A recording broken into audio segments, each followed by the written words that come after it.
28 एप्रिलला जम्मू काश्मीर विधानसभेचं विशेष अधिवेशन। पहलगाम हल्ल्यानंतर उपराज्यपाल मनोज सिन्हा यांनी विशेष अधिवेशन बोलावलं। विरोधी पक्षनेते राहुल गांधी जम्मू काश्मीर दौऱ्यावर। केंद्राच्या प्रत्येक कृतीला पाठिंबा। काश्मीरमध्ये शांतता ठेवण्यासाठी सरकारनं पावलं उचलावीत, काँग्रेसची भूमिका। तर राहुल गांधी यांनी ओमर अब्दुल्ला यांची देखील भेट घेतली।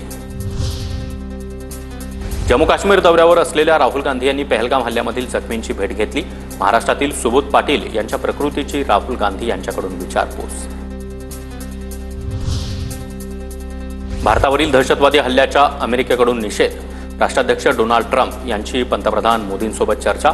आम्ही भारतासोबत, भयानक हल्ल्यातील दोषींना शिक्षा व्हावी। पहलगाम हल्ल्याबाबत अमेरिकेची भूमिका।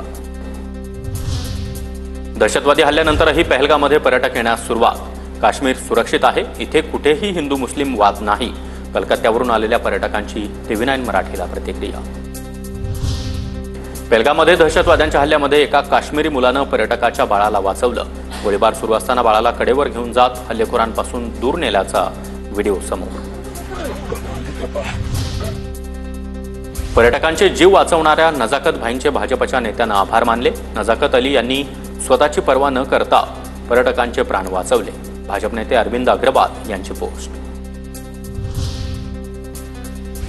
भारत आणि पाकिस्तानकडून व्हिसा रद्द करण्यात आल्यानंतर दोन्ही देशांचे नागरिक मायदेशी परतायला सुरुवात। अटारी वाघा सीमेवर भारत आणि पाकिस्तान इमिग्रेशनकडून मंजुरी मिळाल्यानंतर आज 191 पाकिस्तानी भारतातून पाकिस्तानात परतले, तर 287 भारतीय पाकिस्तानातून भारतीय सीमेवर परतले। पहलगाम हल्ल्याच्या पार्श्वभूमीवर भारत पाकिस्तान दरम्यान होणारे क्रिकेट सामने रद्द होण्याची शक्यता। पुढील वर्षभरामध्ये भारत आणि पाकिस्तान दरम्यान 5 सामने होणार होते।